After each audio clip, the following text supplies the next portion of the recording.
All right, welcome back, everybody, to the newest and hopefully a fun-filled episode. We have a special guest with us here today. I promised him a good intro because I fucked up the day he was supposed to be on last week, or not, well, I guess last week, a couple weeks ago. So Joe and I did a different episode, but a good friend of ours, a fellow desk mate of ours, along here with Joe and myself, is the Brand. He asked me to call him that. He's also dressed in a suit, making me feel severely underdressed. Mr. Brandon Well, I mean, that's the Samuelson. thing. Yeah, the brand makes sense, especially because he's just representing himself so well. I mean, come Yes. on, you can't argue with that. I saw He him looks and like a I saw the brand manager. sunglasses and I saw the tie and I was like, holy shit, it's Tommy Lee Jones from Men in Black. Yeah, I'm getting more of like an Elwood Blues yeah, that's Okay. feel there. I mean, We got the Blues Brothers. All right. I dig that. I can dig that. He's getting the band back together, baby. Getting the band back together. very How are you, underrated. sir? Good. Very underrated movie, the Blues Brothers. I don't think it gets enough credit. I think it should be played more on TV. But uh, that, like Joe said and Steve said, I'm a big fan. I've watched all three of the episodes. It's definitely feels like one of those like first time caller, long time listener situations right now. So Yeah, man. it's been Cool. it's been pretty great. I've actually, I don't know if you know this, Joe, but we have a nickname for you, or I have a nickname for you that we're trying to get caught on. All right, Uh, hit me with Joey it. Podcast. What was that? The name is Joey Podcast. Joey podcast. I like it. Yeah, I Joey hope- Joey anything. I've always been a fan. I know I've heard like Joey Bag of Donuts. I used to get that all the time at Moe's. It was my favorite burrito. Um, I'm down. Joey podcast. That's good. yeah, hopefully there's no. You just need to change your Twitter handle if you have Twitter. Yeah, man. I mean, I've been at Beard Killaley for a while. Um, that was like that was my shtick back in college. I had a beard and I played ukulele, so I was like, let's go, just fuse them together. It's like a Whatever Brangelina works. situation. Everybody always butchers mine, and it's funny because and I enjoy it. I enjoy all the pronunciations. It's always like step because it's my first two initials of my first name and then an abbreviated version of my last name, Stelfson. I followed a guy on Twitch. He calls me Stealth, which is kind of cool. I should change it to Stealth. I'm kind of tempted to change it to Stealth now. Like a stealth master. That'd be Yeah. good. Stealth Master Stealth Flex. master. Yes. Oh man. Yeah, So man. what's been up? It's been a while since Joe and I have even talked to each other, but It's been a couple weeks. been a while since we've even seen Brandon because of the office being shut down. So what's been going on, man? Any I would say news? I've been through quite a few seasons in the past couple weeks. We had summer and then spring and then fall and winter all within about We had summer, days, or well, man. I guess not summer, but it was nice out yesterday. It was like a good 60, 65. It's about to be like 70 degrees outside for a week. And Really? it's November. I could dig But that. whatever. I could dig that. But yeah, what have you been up to, Brandon? Hit us up. We haven't talked in a while. Uh, Nothing. I mean, realistically, obviously working from home. It's been fun. It's been real. It's been real fun. But we're kind of at that point where I'm starting to lose. I'm already an awkward person as it is. So when I go out in public, it's and someone says hi to me, it's kind of a weird scenario just because you're only seeing the computer screen. So. It's been different. Actually, I had an awkward moment before I came in. I went to Piggly Wiggly, and one of the workers were stocking the shelves, and she said, "Hi, how's it going?" And I said, "Yo," and I was like, I've never been a person to say "yo" before, but I really don't know why I said "yo," but realistically, that's kind of where we're at. Just kind of getting used to that. Seeing other people now, but it's kind of hard to with masks, and you can't always hear or understand what people are saying. So, but it's been fun. Thankful that we're still able to work from home. We're not getting exposed. So it's always positive, but definitely miss that human to human interaction. Yeah, yeah. We've talked about that quite a bit. Is just like that's really it. Like most jobs such as ours, could definitely be done from home. The work itself could be done from home, but that camaraderie that you feel when you're at work, that sense of uh, almost competition in some ways, like healthy competition, that sense of like, everybody being together in one spot, definitely uh, is definitely lost in all of this. I would definitely agree with that. And so, in theory, yes, most jobs nowadays, especially, over the phone communications type stuff, like we do, yeah, absolutely could be done from home, but it's just better when you're all together. Absolutely. No, I Agreed. definitely with you, and you just lose that personal touch.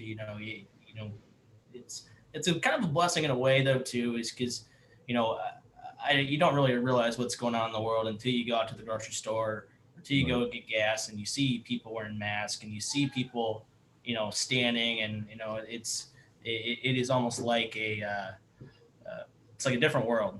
So it's kind of nice that you only see the inside of your house. So when you go out, it's definitely an experience. You kind of forget for those 8 hours that you're working that hey, there's a national pandemic going on. Right. Um, so in a I way, mean, it's go ahead. oh no, that was it. I was just gonna say it almost feels like we're like in a movie or a TV show, right? Yeah, I can agree with that. I can agree It's with that. it's great. It's like it's like you say, it's like another world or something like that. So I mean, I I think that can almost be a tie-in. Here you go. Here's your transition. Here's your here's your step into today's topic. Brandon brought it to us that he wanted to talk about kind of pop culture stuff, movies, TV, and the like. So, I mean, what do you want? What are you looking to talk about today, Brandon? What are we getting Absolutely. into So, here? definitely.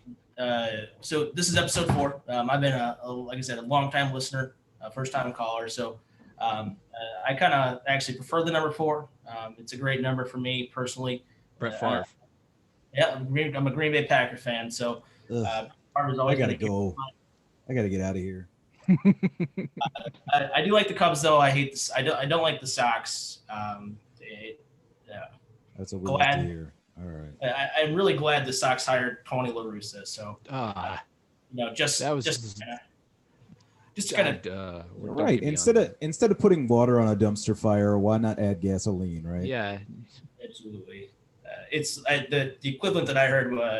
The analogy was just imagine the Bears firing their head coach and hiring Bill Parcells, who has been out of football for what is it 10 plus years now, Right probably. about, yeah. And he's probably in the 70s now, so it's just the equivalent of them putting Bill Parcells out there. I mean, I think he could put a team together. However, just like anything, baseball's changed, NFL's changed, NBA's changed dramatically. So, I mean, he's obviously an experienced leader, but when you have a baseball team with different personalities, different age groups, I don't know. I'm kind of glad they hired him just because they hopefully they won't be as good, but if they do win, they definitely can slap it in everyone's face that they were able to win. Yeah, I don't know, man. I think the sport relies so much on analytics and you know uh, different percentages and everything like that. Now that those old school guys, they unfortunately don't really have a place.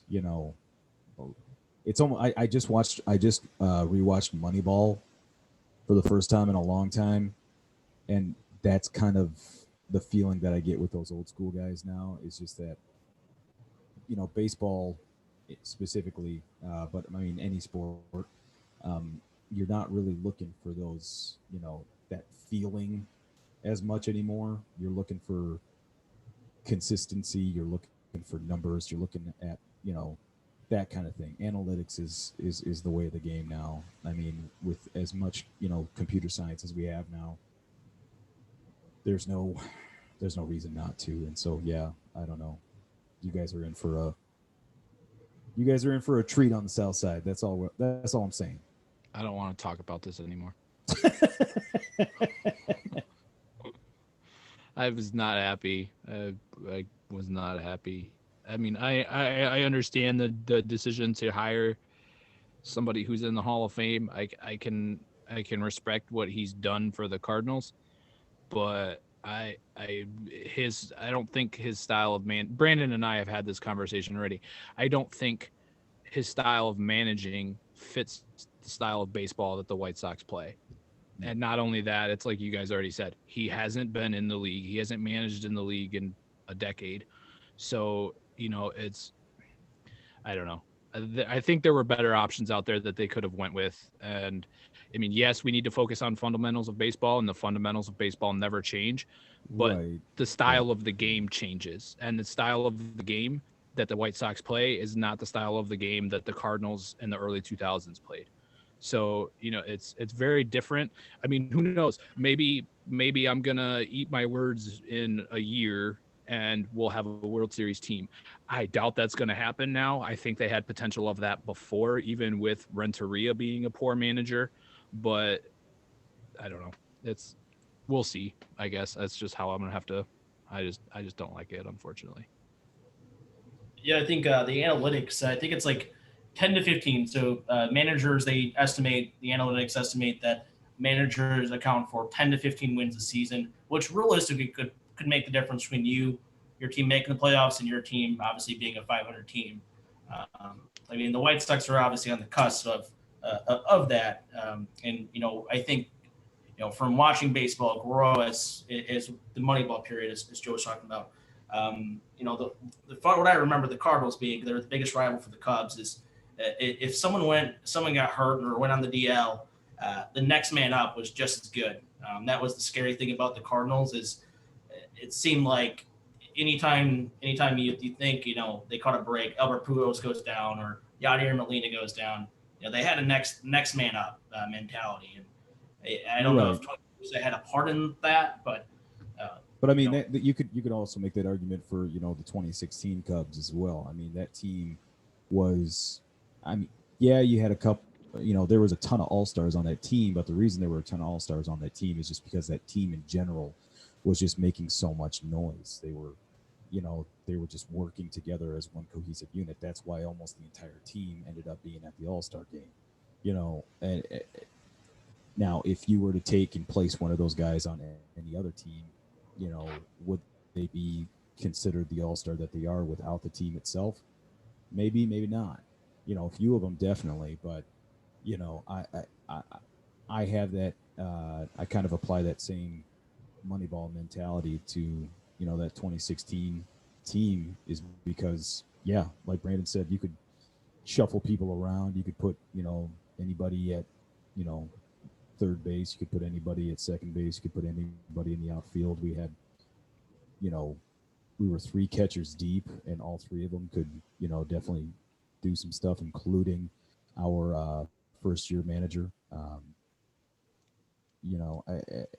It's one of those things where I think those are the teams that really show what's up, is when it's not just like, oh, we have these 3 all-stars. I mean, that was almost the fatal flaw of those A's teams and stuff like that from seasons past, before they kind of made that switch, like we see in the movie.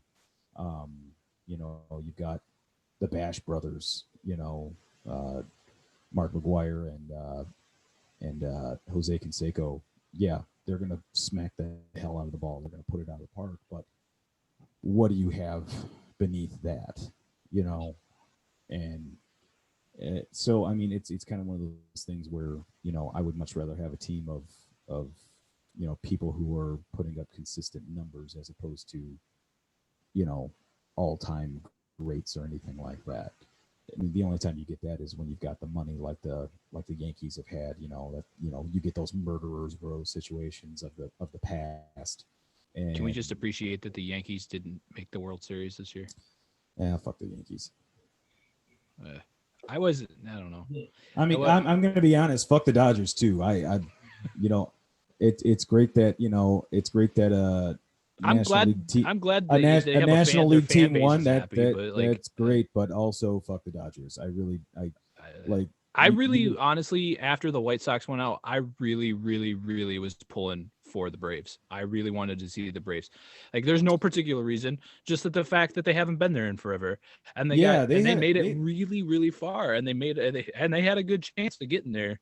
They had that feel of back in the Greg Maddux days, Chipper Jones, that kind of feel, man. Like they were making some noise, and that would have actually been pretty cool to see. But once they got out of it, and I was like, well, okay, well, I'm glad the Rays beat the Yankees, but I really don't want the Rays to win either. So it was like Rays Dodgers. I watched like 2.5 games, and I was just like, I don't even care who wins now. Like maybe they'll win next year when they become the Atlanta baseball team, right? Good. The Braves are it did have some like 90s vibes to it. A lot of their players were homegrown. Right. So it was cool. And then the pieces that they added were like pieces that people just tossed, to free agency because they didn't think they still had it. So, I definitely was pulling for the Braves. But the Dodgers are, I think, realistically, for the Cubs standpoint, it is good for the Cubs because they did spend money to get, Mookie Betts, and they spent money. So that's realistically, I mean, I want the Cubs to have homegrown players, but you can't win, you can't win a championship, every single year with all homegrown players. You still need to kind of go you can get someone or make that trade to put you over the edge. Well, not only that, but story of the Packers. There's been so many times where homegrown players have, caused issue in the squad and everything like that. So, it's kind of nice to have that nice balance or whatever. And don't again, I think it's great that National League team won. That just gives us a little bit more clout, gives us a little bit more, it gives us a little bit more pull when it comes to kind of bringing players into the National League, especially now that things may be shifting more to an American League style of play with the designated hitter and everything like that. I don't know if that's going to hold on or whatever. I'm just excited to hopefully have baseball without all of these. I want a full season of baseball. I talked about this with Steve before, but I don't know. I was fine with the 60-game season and everything like that. That was whatever.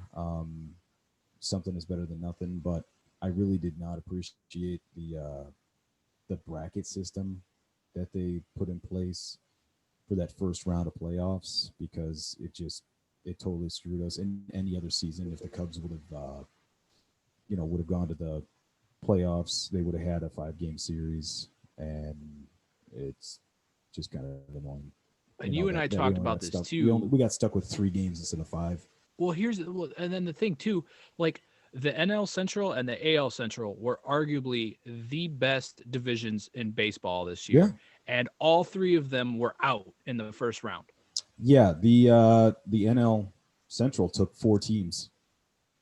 Oh, you took 4, we took 3.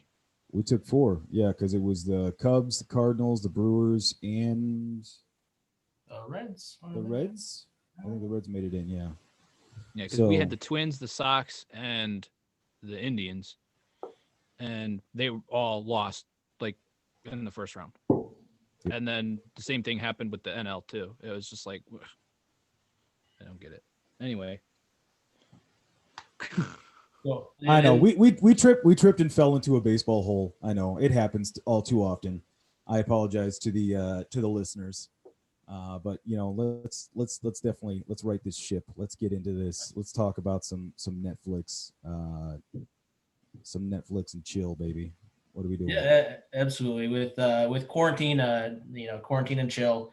There's definitely, I have a few Mount Rushmores of Netflix and Hulu shows. We can complete like the great Netflix shows or Hulu shows combined. One of the biggest things is this is episode 4. So if we want to talk about great 4P movies, or there's Batman and Robin. That was the 4th movie of the 90s. That starred I think it was what was his name? It's the famous. That was George Clooney and who played Robin? I'm trying to think. It was the guy that played in it's like NCIS, I think, is Robin. Yeah, I remember that one because Mr. Freeze was Arnold Schwarzenegger. Yeah. That was one of my favorite ones. That was Batman Forever, right? I thought Batman. No, Batman Forever was Two-Face and the Riddler. Okay, yeah, you're right. Yeah, you were right. The Batman and Robin was Mr. Freeze, and Poison Ivy. And Poison Ivy. Yep. Which, to be honest, he is a doctor, so why would he not call himself Dr. Freeze? Why is he removing I don't know. his villainous? Those Batman movies were severely underrated, though. No, absolutely. Uma Thurman actually played Poison Ivy in that movie. So I thought she did really well. Yeah, she did really well. Yeah. That's why I actually have all those on VHS. Chris, wasn't it Chris something? Chris, why am I blanking? I'm gonna Google it. Hang on. Chris O'Donnell, right? Chris O'Donnell. That sounds right. Yeah. Yes, it was him. I'm Googling it right now just to confirm. Him and Alfred were the only ones that hung on from the previous Batman Forever. Chris O'Donnell, you got it on the head. Woo! Alicia Silverstone was in that movie. Yeah, that was a whole other thing as well. She played Barbara something or other. It's supposed to be Barbara Gordon. Yeah, she played Batgirl.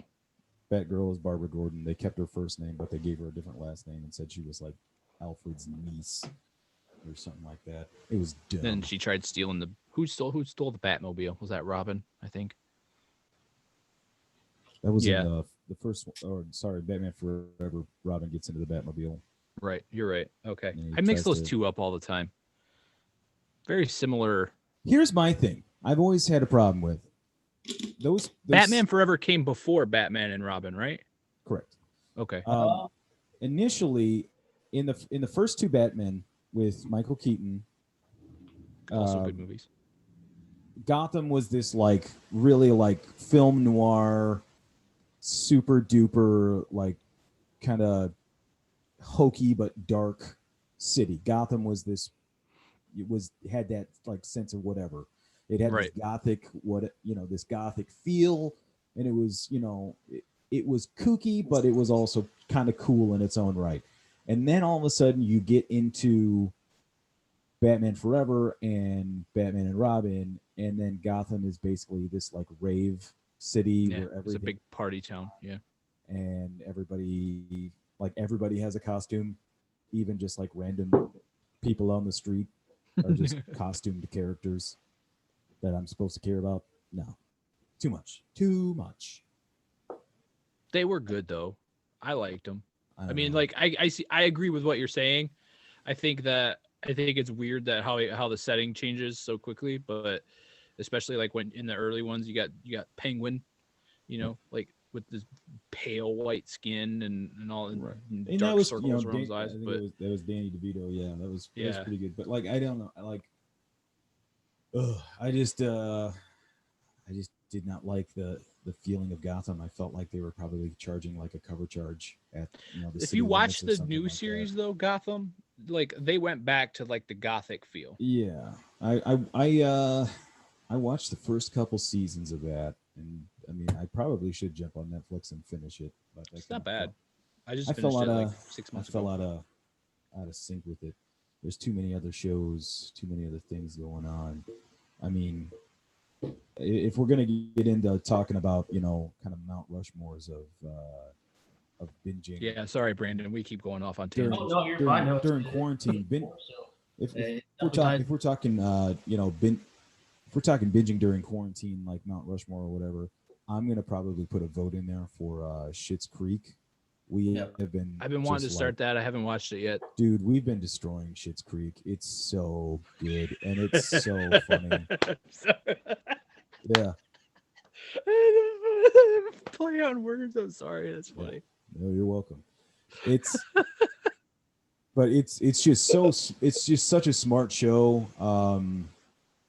It's the characters, like the main four characters, which is the Rose family is really great. But like, I think what Schitt's Creek really does is it kind of pulls on that, almost that Parks and Rec feel of, like maintaining really good uh, writing for those secondary type characters as well.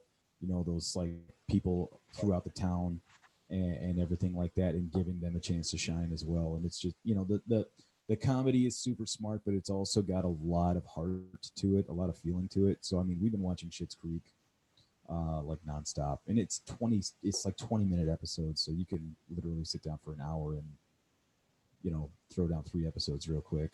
And yeah, so I mean, I would put that out there. I don't know if you guys have watched any of it yet or not, but I highly recommend. Absolutely, the character development in that show is really good. It kind of pulls on that, like that. It got the same like The Office, the Parks and Recreation feel, where you really do fall.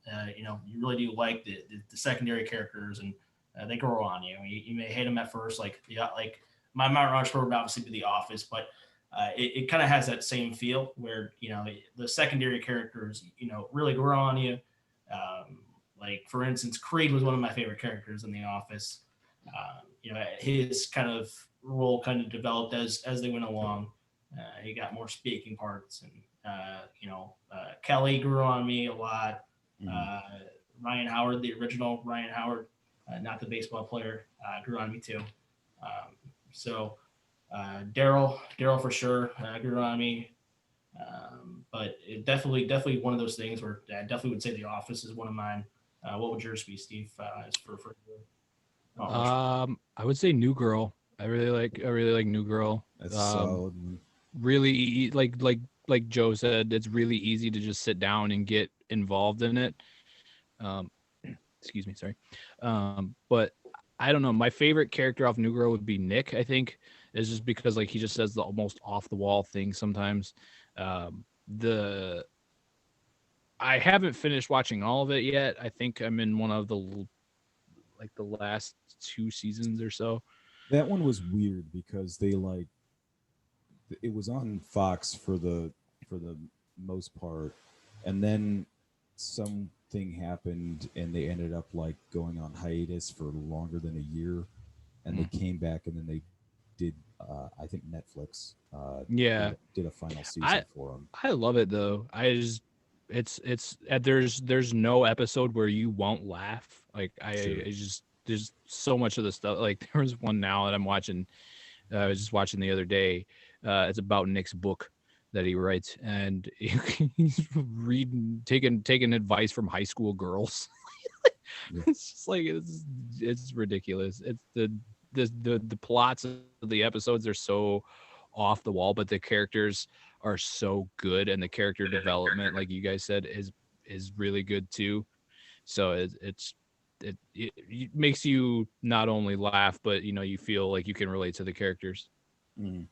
Is Nick the one that I don't know if you is he the guy? He's from Chicago. Is he the Chicago guy? Chicago. Yep. Jake Johnson, I think his name Jake is. Johnson, yeah. Yep. Yeah, he's a really good actor.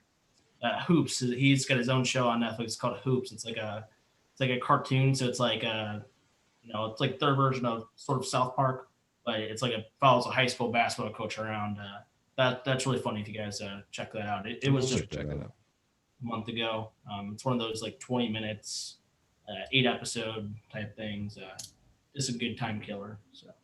So I mean, we've talked about the kind of comedy shows here for our Mount Rushmores, our personal Mount Rushmores. So I want to get into almost like the exact opposite here. All of a sudden, there just seems to be all of this like scary television, this like horror television. out there, which I'm like really excited about in some way. In some ways, some of it's really good. Um, we watched The Haunting of Hill House, uh, and blew through that. That was really good. And then we're watching Bly Manor now, so it's kind of an anthology thing, which I'm actually I'm kind of happy that caught on. I think it kind of started with American Horror Story a little bit, where you get a new season with like the same actors of the same type of show, but it's a different story and all that. And so I've been really liking that. And so like I know Steve's been watching Bly Manor too, right? Yeah, I finished it. Yep, I We really haven't liked finished it. it yet. We just have you watched any of it yet, Brandon? I have not. I do enjoy the American Horror Stories franchise. There's some certain seasons that kind of creep me out, like I can't do the carnival. I can't do that, and then I can't do Yeah. like the freak show. The other one was that I couldn't do was like, the insane asylum. I just can't do those. I just can't, like, it just trips me out so much. But Yeah. not seen it, but I definitely see what's telling me about that. Definitely, that might be my next listen to, just to get an understanding, because that does definitely interest me. Um, as far Yeah. as those type of shows go. Yeah, and I mean that's the other thing too. It's I think that the first I don't you didn't watch Hill House, did you, Steve? I started it, but I had to stop because it was a lot more graphic than Bly Manor. Yeah, and that's what I was gonna say. It's been kind of interesting to see that that difference, because Hill House was actually a lot more of that like really like deep, like visually scary type Yeah. of stuff. A lot, ghosts and spirits and I will say the and first episode evil. was really Just captivating. pure, Like, pure evil. Yeah, but yeah, like that's been what's really been. It's kind of been really cool about Bly Manor though, is that it's almost more. It's more psychological. it's like It's a mystery. it's more, yeah. It's more of a mystery. It's a little bit more. It's a little bit more low key type of horror. It definitely falls within the genre, but yeah. So I mean, I would definitely throw those up there right now. Just if we're going quarantine style, we've been watching those a lot, and again, they do a really good job of utilizing those same actors. Not all the same actors, obviously, but they kind of pull from the same pool, and doing a really good job of just showing the range of those actors, and then also providing just a really, really in-depth story of just providing history to the show, and How not far just are you, not just out just of on. curiosity? I want to say we're about 2/3 through. Okay. We just learned what happened to I can't remember her name, but she's the maid. Oh, okay. So we Yeah, dude, just you're in for we a ride now. yeah we just saw what happened to her right before everything started unfolding in the first episode, and Yeah. she kind of went through her whole thing. I don't want to ruin it for people who are listening. I don't want to give too many spoilers, but I think you get where I'm coming from with the maids episode. So Yeah. Yeah. After I watched that episode, I was like, okay, this makes sense now. it completely changed Yeah. the entire feel of the show too. Like it just like everything, like a lot of things just like clicked into place, and I yeah, I mean it was super well done. It was super well done. The next few episodes are gonna I want to say, I'm not going to give anything away. I'm not going to explain anything, but the second to last episode of the season, everything will make sense. Okay. Yeah, we're probably gonna watch some more of that today. It's nice. Super binge worthy also. Oh yeah. What about you guys? You kind of got like a scary show that's on your For list me there. personally, as far as scary shows go, I do watch them. to kind of piggyback kind of on that scary type weird vibe, and for me, I've been when quarantine first started. I haven't seen Ozarks yet. I've never wanted to sit down and watch it, but with quarantine and working from home, and I definitely think I was able to truck through it in about a couple of weeks. But it's more of a I'm not sure if you guys seen Ozarks at all. I watched the first season of Ozark. Right. Yeah, it's definitely. I mean, that's a whole I cannot that show makes me stressful when I watch it. Absolutely.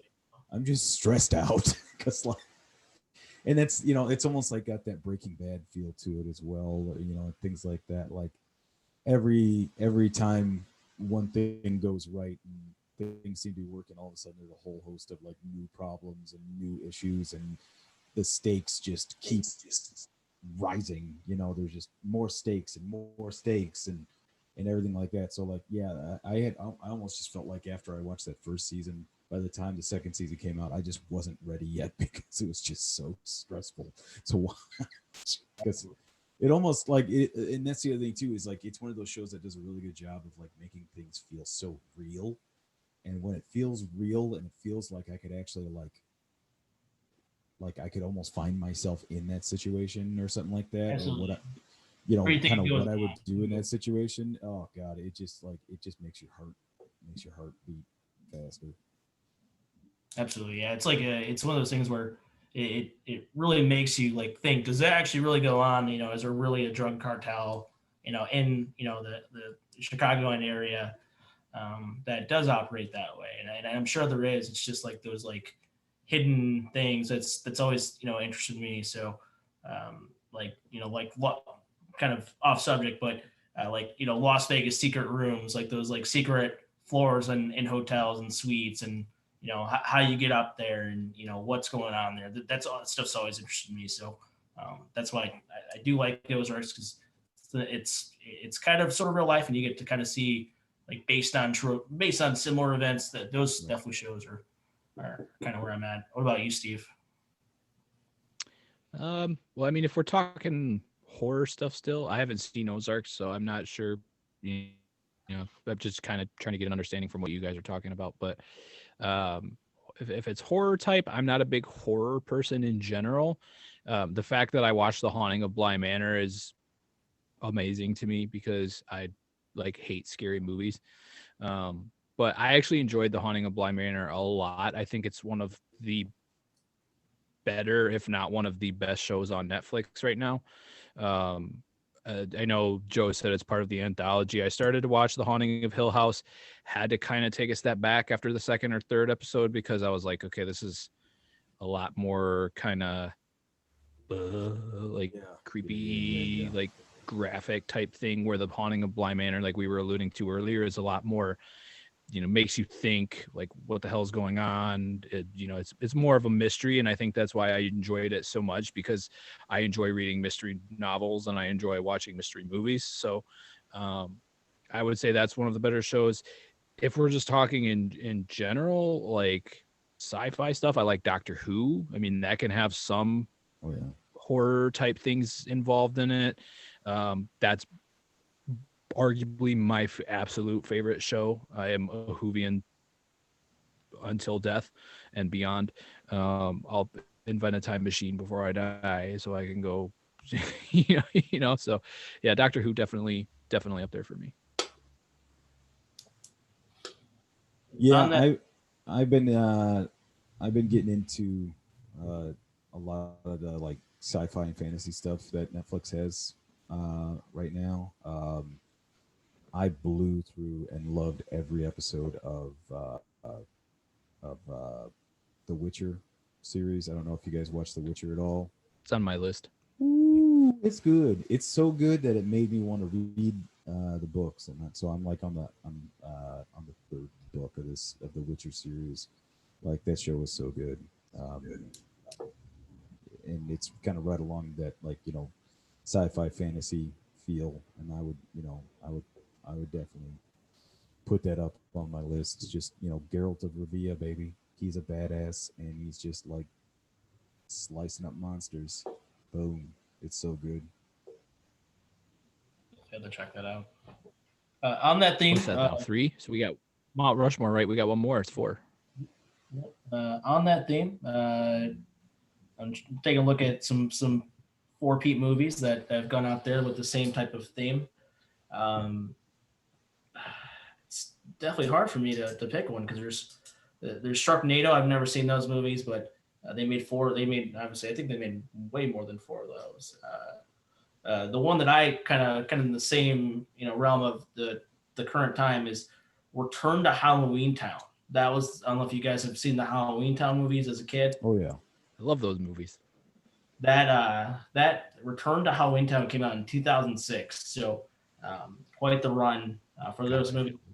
I don't think they make Disney movies. I think that was Disney. I don't think they make them. Oh yeah, it was That Disney. was definitely Disney. Yeah. That the one gal, I know that the one gal who was like she was the oldest sister, like the main character of those movies. She's been doing a lot of like fun nostalgic stuff on TikTok right now. And so every now when I'm swiping through, she's like, putting on the hat, and like all of a sudden she's in the costume and different things like that. So I think it's really cool that some of the actors from that type of stuff are actually like getting into the nostalgia of it, and they're not too big for it. They're not too over it or anything like that. Like they know why people love them, and why people appreciate the things that they created and stuff like that. And so it's like, don't be that type of person who's like too good for the thing that people love. That almost just like ruins it for people. Absolutely, yeah. I saw the Hocus Pocus people. I don't know if you guys have. I'm sure you guys have watched Hocus Pocus as a kid. The main witch, I think it was the red Bette hair. Midler. Yeah, I was sitting there doing some like nostalgic stuff as well. They're all three of the the sisters that the witches and all that are officially signed on to do a second Hocus Pocus movie. I'm so excited. I think that just dropped less than a week ago or whatever. I think all 3 of them are in for doing a sequel, which I think would be awesome. That would absolutely. Disney, is it Disney Plus? Are they releasing that movie or? Oh yeah, I mean, Hocus. Sure. The first one is on Disney Plus.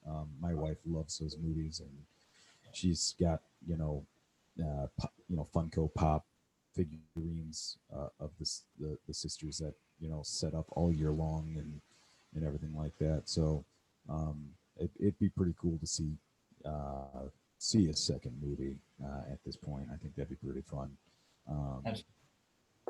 And yeah, I mean, let's see here. I'm trying to think of different 4-peat things, man. How many Rocky movies were there? Were there 4 or 5? There's actually. Well, I guess now like 7. Are you counting Creed? Because if you're counting Creed, then I believe there's 7. I was just there's Rocky. There's like Rockies 1 through. No, there's 8. There's Rockies 1 through 5. Then there's Rocky Balboa, 5. And then there's the 2 Creed movies. So there's 8 films. So that one's out. That's the one that was sticking out to me. I couldn't remember if like the initial run was 4 or 5. I mean, if we want to talk about the original Rocky, series or whatever, Rocky 5 is pointless anyways. Everything came to a head in Rocky 4 when he faced Ivan Drago in Russia. If he dies, he dies. Pulling sacks of rocks and pushing cars through the snow and chopping wood. Man, come on. That was definitely had the Ivan Drago and the training scene. It was, I think, would that movie come out in the 80s? This the technology. Yeah. I think it was 85. I think.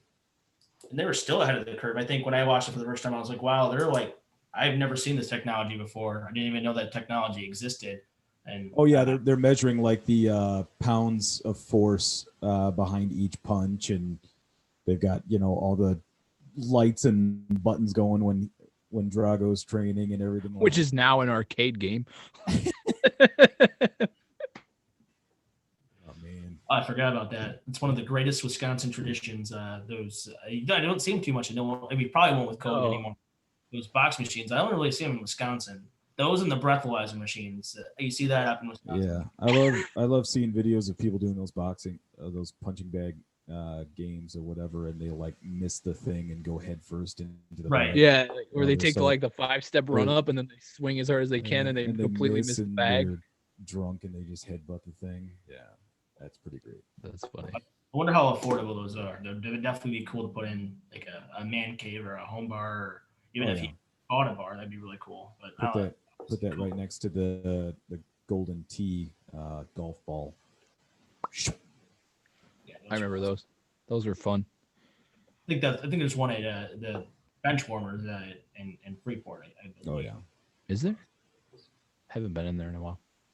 Jumpin' Joe's might have one too because they have like a whole arcade thing in there. I haven't been there really since. I don't know. I feel like there are less of those fun like bar arcade games now that every bar has slot machines in it and everything like that. Yeah, absolutely. And like those when you go shopping at like Walmart or the grocery store, where they have those like those claw machines, like those are always turned off, and it's sad because it's like you can never win.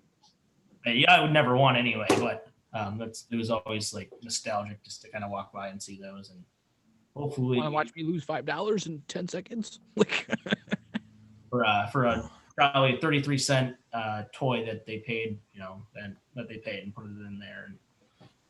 And yeah, for sure. I think I got my arm stuck in one of those one time at a Denny's. Nice. Trying to like reach up the shoot. Well, there was a brief moment in time where like there was like probably a news story in every town or something like that where some kid got stuck in a claw machine, either like that with their arm up there, or I've seen some where like actually got all the way in. Like smaller kids crawled all the way up in there and they had to, call the fire department. Yeah, to come cut them out and stuff like that. It reminds me of like The Simpsons with that. I can't even think of what the baby's name was. She'd always get into stuff like that where Maggie, Maggie. Maybe looking for Maggie, and Maggie would be inside the claw machine, sucking her thumb or something. Those are classics. The American Pie, they did go, so like the original cast of American Pie, they did go 4. The American Pie reunion. It was American Pie 2, American Wedding, and American Reunion. Yep, American Reunion. Yep, that came out in 2012. I don't remember that. I remember that one. I remember that one. I remember that one. I think I went and saw it in theaters. Chris Ostreicher is like this sports analyst or something that was on Dancing with the Stars, and he got this big rap. Rap. And then Jim and I can't remember the Bandcamp girl's name in the movie, but Allison Hannigan, they have a kid. Stifler, still Stifler, and it's basically the entire cast. Like Tara Reid's even back in it. They bring back almost everybody. They wheeled her out. Yeah. They just released a new American Pie type movie, and I think it was on Netflix.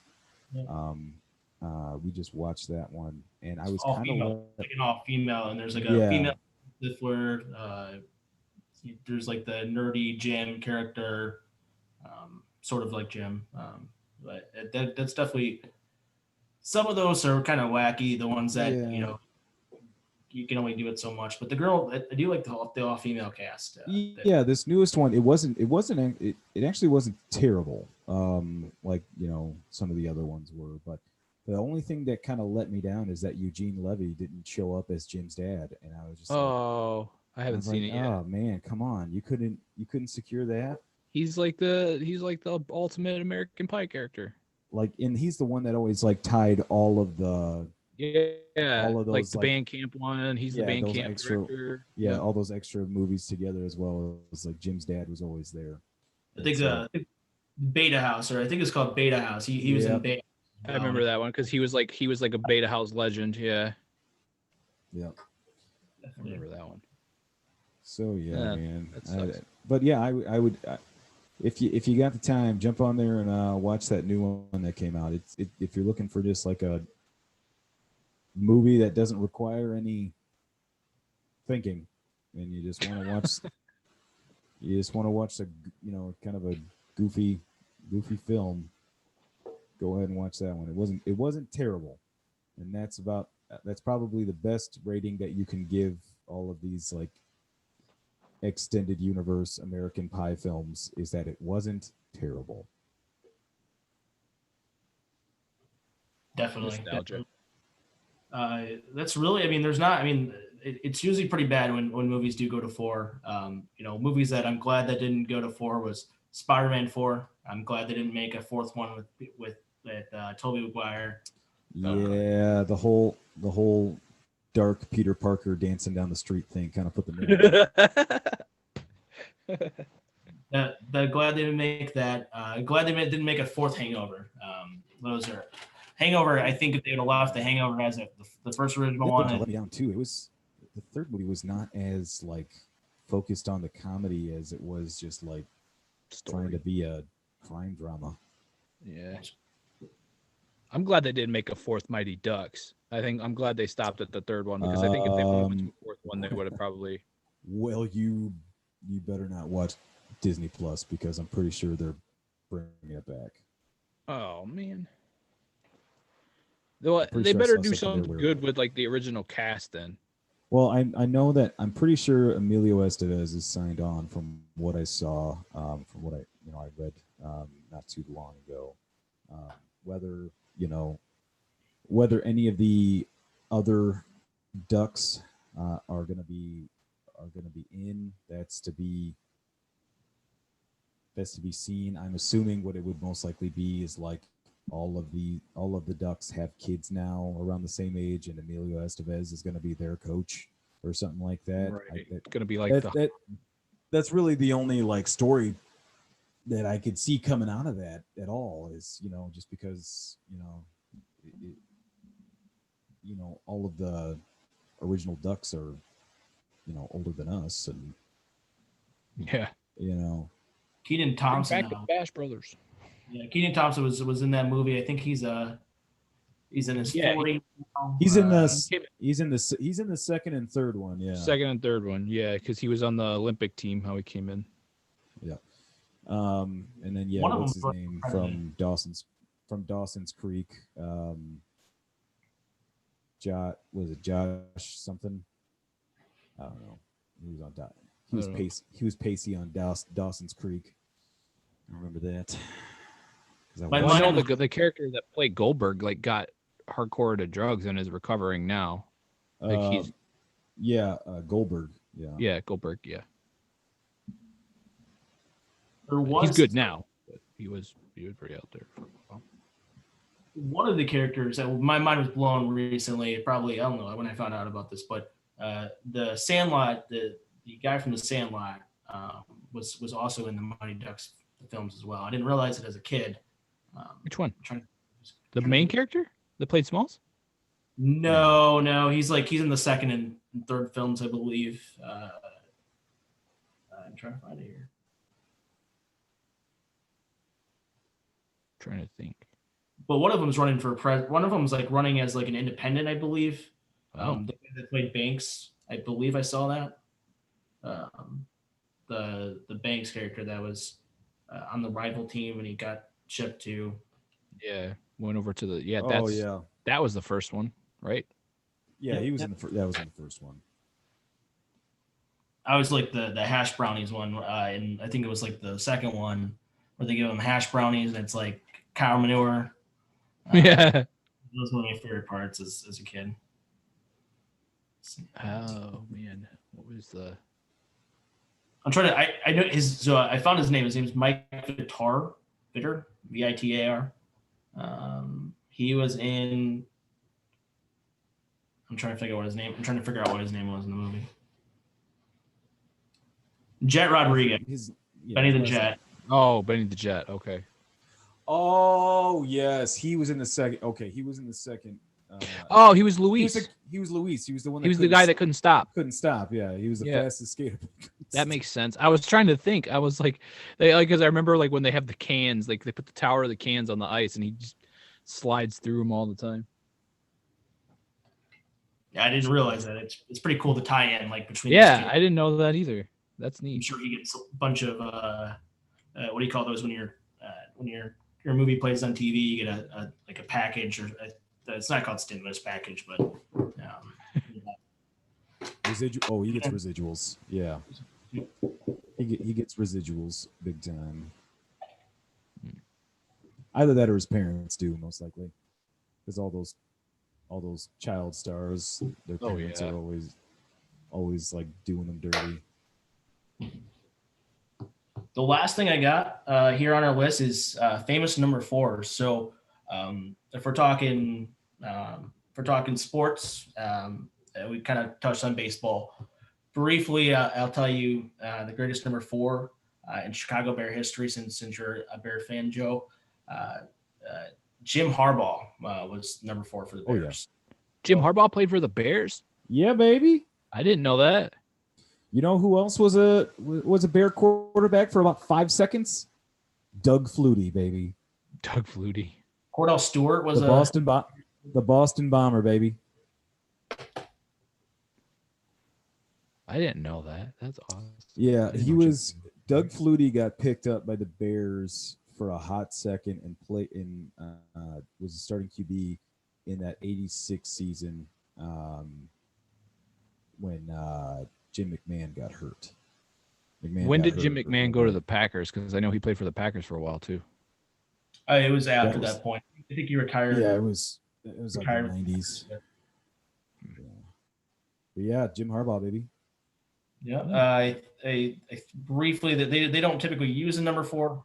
I had read I'm currently reading. I was telling Steve I'm reading a Packer book on the former GM of the Packers, Ron Wolf, and when Brett Favre came to Green Bay, he wanted the same prestige as like Lou Gehrig, so he wanted to give him a lower number So I thought that was kind of a cool tie-in. As far as the number 4, which is kind of creepy to think, but I don't know if you guys have ever heard this here or heard this before, but the weird fact that I have actually Connor Barth too when I'm going through it right now. He was we're at the number 4. I think he wears number 4. Is Connor Barth still he's the current. Is he still the current kicker of the Bears? I think so. But the fun fact in Chinese, so the word 4 in Chinese sounds like the word death. So in hospitals in China, they do not have a fourth. No, they don't like to have the 4th floor. So it's kind of symbolic. That's like in the States. There's a lot of buildings that don't have a 13th floor. Yeah, superstition. Or whatever. Which is I didn't know that though. That's interesting. That's just it's kind of goofy to me though, is because I mean you could name it the 5th floor, or you can say it's the 14th floor, but it's still the 13th or the 4th floor in the building. like say what you want, but I mean if we're counting from the street, you know, you can't argue. There's just a gap of air. Yeah, is that what they do? Do they just a gap of air. build an empty floor? An elevator just goes past the shaft. Yeah. Fun fact, though, I didn't know that. That's interesting. Yeah, absolutely. That's number 4 is not as far as I can't even really think of any baseball players. I'm sure the Yankees always pick the lower number, so I'm sure there's a famous Yankee that wore the number 4. Let's see here. I got me Googling now. Yeah, everybody pull out your phone. Also, I got to check the Packers score because they're playing right now. It was 14-14. What the half? 21-14, and we're losing. That's horse poop. But Dalvin Cook has 2 touchdowns. Yeah. Lou Gehrig was number 4. famous number 4s.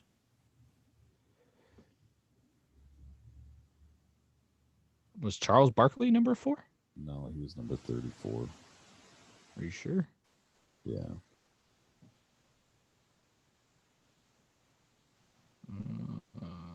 Best athletes to wear number 4. We'll click this one. This article's from 2013, so I'm sure it's super up to date. Oh, Bobby Orr from the. I was to say that's the one that I just saw too, and that's the only page. That's dumb. Jimmy Fox. Wouldn't let me go past the first page. It says he wore. So it said number 8 says does say Charles Barkley, but I don't know where he wore. I don't know where he would have worn number 4 because I'm pretty sure he was 34 when he was with the Suns. They show him in a Sixers jersey, so maybe it was when he played.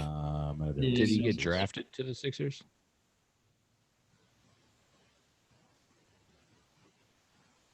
Brett Favre, we know that one. Yeah, the thing that I was reading said in football, number 4 was worn by Brett Favre and a couple of kickers. No, it not word number 4. It doesn't say that. It doesn't say the name of the kickers. It just says a couple of kickers. So he was drafted by the 76ers. So he played there from 4 to 92. I only remember him as a Phoenix Sun. Like the time frame that I really remember him was like the Space Jam. Space Jam. Yeah, same. And then he played finished out his career with Houston from 96 to 2000. I think he was 32 there. I think so too.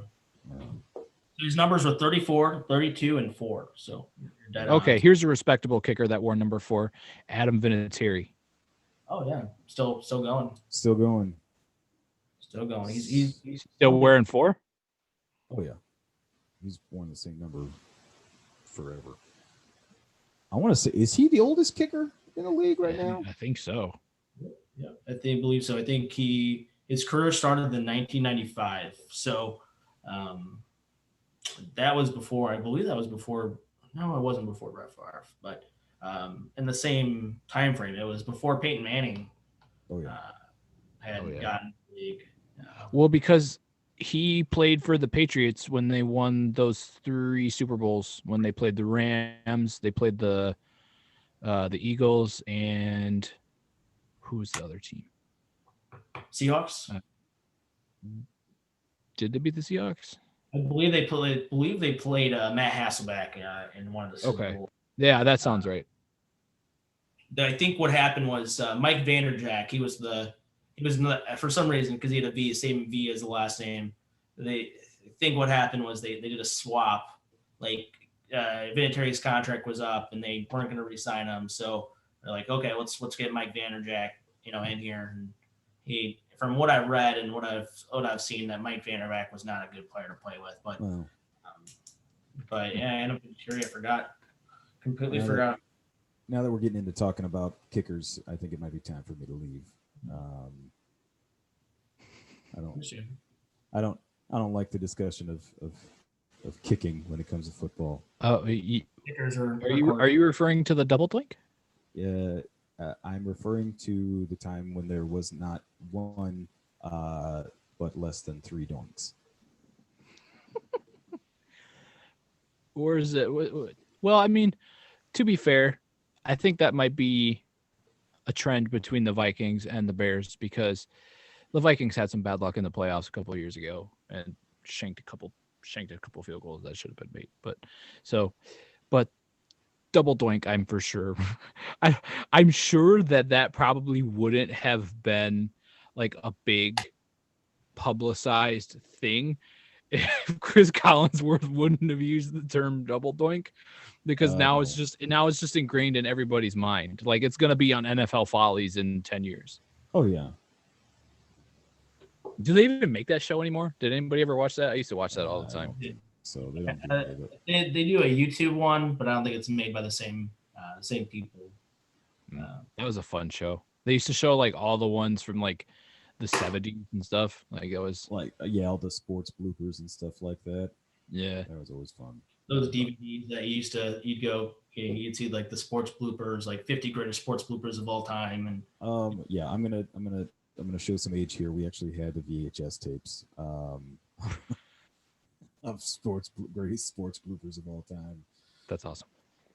Yeah. Well, I've got Batman Forever and Batman Robin on VHS. So I actually just hooked up our VHS my VHS player downstairs because I just want to watch all the awesome old VHS tapes on the big screen. I got a 55-inch TV downstairs, and I'm just like, I want to watch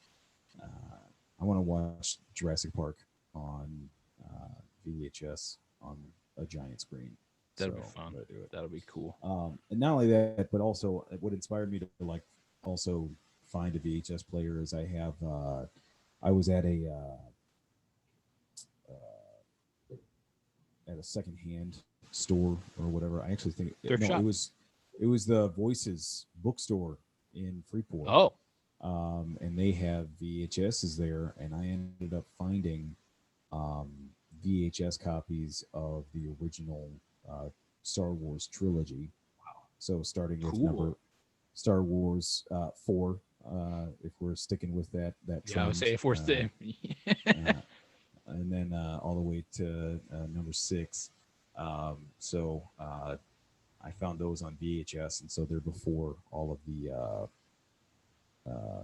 digital remastering, and they're before all of the visual effects added in and stuff like that. Han shoots first, so it's pretty great. I'm pretty pumped That's to awesome. watch them. That's awesome. What are those? I don't remember the VHS. What do those hook into? Do they hook into a USB, or what do they? You have to like going straight into the wall. It's coax, yeah. coax. Wow. Yeah. So it runs a coax from the VHS player into the coax slot on the back of the TV, which the coax slot on the back of the TV doesn't get utilized anymore because everything's plugged into HDMI and or Wi-Fi. Yeah. Yeah, or for Bluetooth. for smart TV stuff and all that. Do you remember when DVD players came out and how expensive they were? I do. DVDs were like $40 a pop. Yeah. Man. Dude, so we have one of the first like VHS DVD player combos. I mean, we didn't get it right away. We got it like it's like one of the first ones. It was a used one, so we bought it when like it went down in price. And the thing is clunky and huge. It's like this big. It's like slow. You push the button and it's like. Yeah, it's pretty good. But yeah, I remember going to Walmart when I was a kid when DVD players came out and were all the rage before Blu-ray, and I remember seeing DVDs like $50-$60. I've just finally felt the urge to go analog with my viewing experience. So it's gonna be pretty enjoyable. We're going backwards. Yeah. Well, I mean, hey man, I've got my vinyl record player upstairs too, and I believe this year was the first year that vinyl outsold CDs for the first time since like the 80s or early 90s or something like that. Wow, that's impressive. So, yeah, definitely want to get. The classics are coming back, baby. Yeah, you're gonna have to get a pencil to rewind your cassette. Oh, if I could get a cassette player in my car, I would. Sorry, Brandon, I didn't mean to cut you off. Oh no, you're completely fine. Yeah, I was just gonna say, it's painful just rewinding those back, those cassette players and the VHS players back. But it's crazy how far we've come with technology. I think when Blu-rays first came out, I think it was just as cheap to buy an Xbox, or like maybe like $50 more to buy an Xbox or a PlayStation with the Blu-ray technology in it. Yeah. I think it was just as cheap, and I think a lot of people were doing that. Like a lot of adults, like, oh, I'm just gonna buy it. I'm just gonna buy an Xbox. So yeah, that's what I did. I mean, what's the point in buying a Blu-ray player when I can have something I can play video games on and watch movies? Absolutely. Honestly, that's probably what also led to video games kind of jumping up to what they are now. People who probably wouldn't have invested in them before, why not? and so now we have the culture that we have now. So yeah, that is true. That is true. Well, boys, we are well past the hour mark. That's all right. Good conversation. Good conversation. It's been good catching up. Hopefully, we can do this again. Yeah, we'll have to get you on another episode sometime soon. Heck yeah, man. I felt horrible when I told you the wrong day. Oh, Joe was no. like texting me, and then I'm like, I got this, and then I was like, damn it. Like, Episode 4 is definitely cooler. I mean, there's a lot more 4s and even numbers, so good luck. So there we go. Yeah.